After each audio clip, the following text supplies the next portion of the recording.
Hey there everyone, in today's video I'm going to show you how to put a page number on your Microsoft Office document.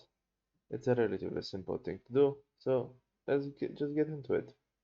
What you want to do is scroll down to your first page, or it doesn't matter really which page you scroll down to, and right around here you want to double click and you get a footer section right here, and you can see that there was a design tab opened up for headers and footer tools.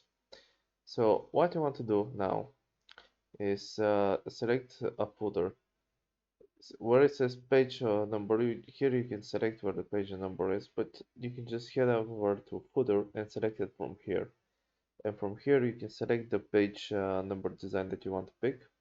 For example, sideline, like this, and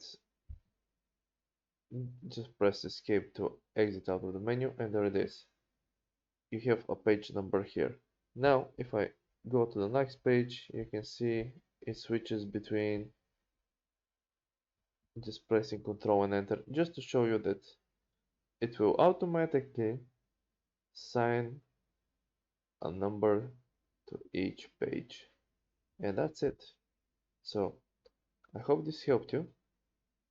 If it did, leave a like and subscribe, and see you next time. Have a good one.